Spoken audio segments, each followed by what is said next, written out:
अभी हमने बताया कि टोटल जो है ना सेवन फंडामेंटल फिजिकल क्वांटिटीज है, ठीक है। और उन्हीं से बाकी जो फिजिकल क्वांटिटी डेराइव्ड होती है उनको डेराइव्ड फिजिकल क्वांटिटी कहा जाता है। जैसे कि मैंने बता दिया area, volume, work, pressure, acceleration, ये सब जो है फंडामेंटल फिजिकल क्वांटिटी से ही डेराइव्ड है। जैसे अगर एरिया हम लोग लिखते हैं, एरिया इक्वल होता है लेंथ इनटू ब्रेथ होता है। तो लेंथ भी एक फंडामेंटल फिजिकल क्वांटिटी और ब्रेथ भी एक फंडामेंटल फिजिकल क्वांटिटी, क्योंकि length, breadth, height, depth, thickness ये सभी जो है एक तरह से लेंथ ही है जिसका यूनिट मीटर होता है, ठीक है। तो यानी एरिया जो है fundamental unit, fundamental physical quantity length से बना हुआ है। अब बात करते हैं कि डायमेंशंस क्या होते हैं। डायमेंशन, ठीक है। डायमेंशन जो होते हैं, जब हम लोग एरिया की बात कर रहे हैं या अगर हम लोग स्पीड ही निकालते तो स्पीड इक्वल टू क्या होता है, डिस्टेंस अपॉन क्या, टाइम। डिस्टेंस अपॉन होता है टाइम होता है। तो डिस्टेंस भी एक तरह का लेंथ ही है, ठीक है।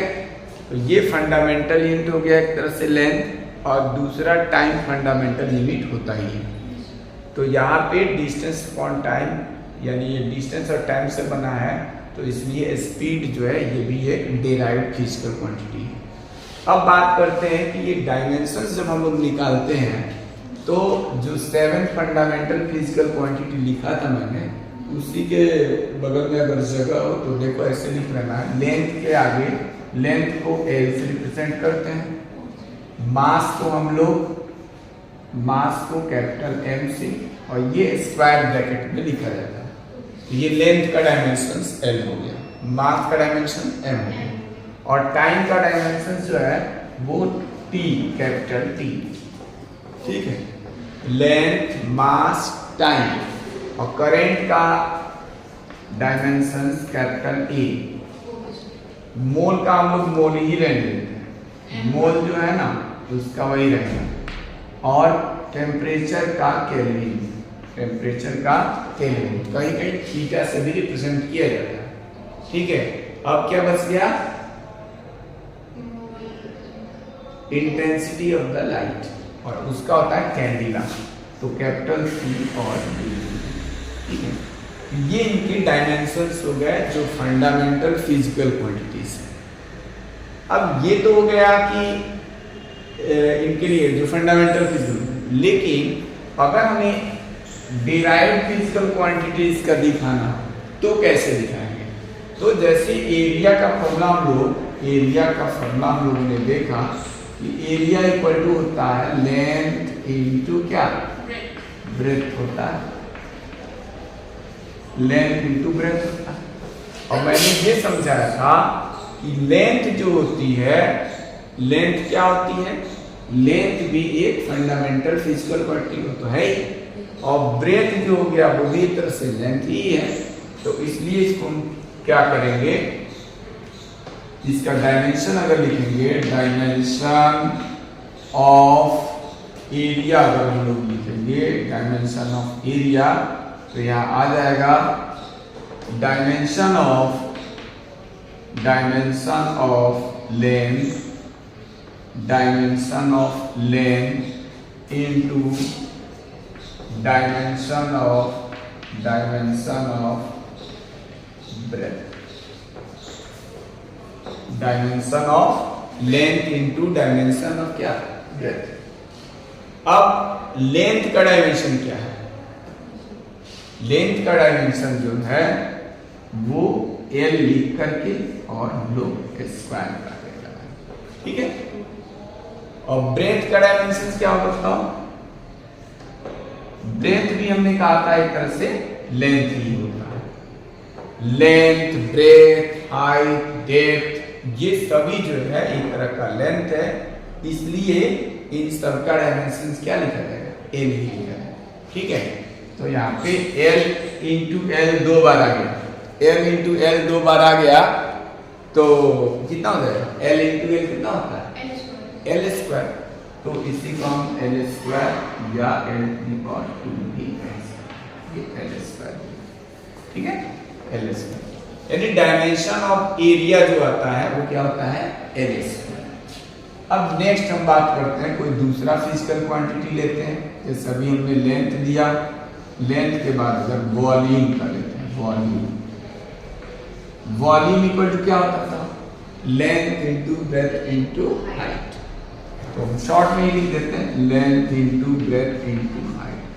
डायमेंशन जब भी निकालना होता है तो हमें क्या होना चाहिए, जिसका भी डायमेंशन निकाल रहे हैं उसका फॉर्मूला पता होना चाहिए। तो वॉल्यूम का हो गया length into breadth into height. अब लेंथ का डायमेंशन क्या, मतलब यहाँ पूरा वॉल्यूम का निकालना होगा, तो dimension of volume equal to, इसके लिए फिर डायमेंशन ऑफ लेंथ का लिखना पड़ेगा, फिर इनटू डायमेंशन ऑफ जो फिजिकल क्वांटिटीज में यूज हुआ है सबका लिखना पड़ेगा, dimension of breadth into dimension of height, ठीक है। तीनों का हमने बताया था कि length, breadth, height, displacement, distance सभी एक तरह का क्या है, फंडामेंटल फिजिकल क्वांटिटी ही है।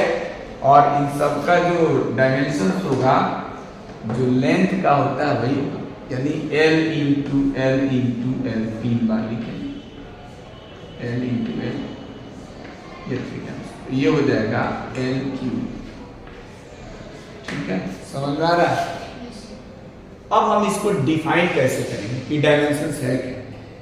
एक तरह से तुम दिखाई दे रहा होगा कि ये जो डायमेंशंस आ रहे हैं, अभी तो मैंने एरिया और वॉल्यूम लिखा तो केवल तुमको L ही दिखाना, क्योंकि एरिया का formula length into breath, volume का भी length into breadth into height, L ही आया।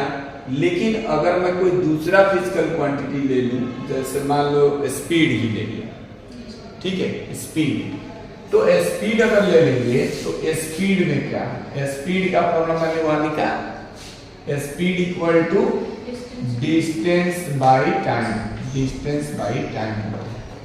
अगर हम स्पीड का डायमेंशन लिखेंगे तो dimension of distance upon dimension of time होगा।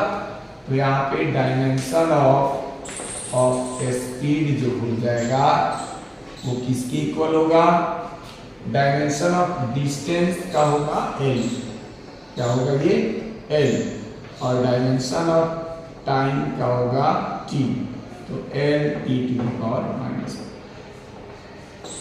ठीक है, स्पीड का। अगर हम किसी और चीज का, जैसे मान लें वेलोसिटी का ले, तो वेलोसिटी का क्या करना होता है, या डिस्प्लेसमेंट अपॉन टाइम होता है, डिस्प्लेसमेंट अपॉन टाइम लिखेंगे। डिस्प्लेसमेंट भी तो एक तरह का क्या है, लेंथ ही है, डिस्टेंस ही है, और टाइम का, तो इसका डायमेंशन भी आएगा L T to the power क्या, माइनस, यानी डायमेंशन ऑफ वेलोसिटी भी जो आया वो भी क्या है, L T to the power minus 1। तो अब हम देखो क्या बताने जा रहा है, एक्सीलरेशन निकालने तो क्या होता है, the rate of change of velocity is called acceleration. Velocity में जो चेंज होगा तो भी वो वेलोसिटी ही रहेगा। जैसे मान लो 10 मीटर पर सेकंड है और वो 10 से 20 मीटर पर सेकंड है, तो 20 माइनस 10 करेंगे तो जो 10 मीटर पर सेकंड आएगा वो भी तो वेलोसिटी है। तो वेलोसिटी का डायमेंशन हम लोग यहाँ निकाले हुए हैं, L T की पावर माइनस 1, और डिवाइडेड बाई टाइम करेंगे ना, तो टाइम से डिवाइड करेंगे तो टाइम का डायमेंशन T होता है, तो T की पावर जो ऊपर जाएगा -1, तो वो माइनस का 1 होगा, तो -1 इसका और -1 उसका, तो L T की पावर -2। तो डायमेंशन ऑफ एक्सीलरेशन हो जाएगा L T to the power -2, ठीक है। मैं डायरेक्ट लिख देता हूँ एक्सीलरेशन का डायमेंशन डायरेक्ट लिख देता हूँ, L T to the power क्या, माइनस का। अब एक्सीलरेशन तक पहुंच गए, फोर्स इक्वल टू क्या होता है, force equal to mass into acceleration, mass into acceleration. Mass का डायमेंशन होता है m, मास का डायमेंशन क्या है m, और जो हम लोग एक्सेलरेशन निकाले हैं उसका डायमेंशन क्या, l t to the power minus 2। तो एक्सेलरेशन का डायमेंशन जो आएगा, सॉरी फोर्स का, तो फोर्स का डायमेंशन आ जाएगा, क्या आ जाएगा, m l t to the power क्या माइनस 2, ये आ जाएगा। ठीक है, m l t to the power minus का 2, ये आएगा। तो यहाँ हम लोग देख पा रहे हैं ना कि ये क्या है, फंडामेंटल फिजिकल क्वांटिटी का पावर 1, यहाँ भी फंडामेंटल फिजिकल का पावर 1 और इसका माइनस 2, यानी जो डायमेंशंस होता है वो पावर्स होते हैं। क्या होते हैं, पावर्स।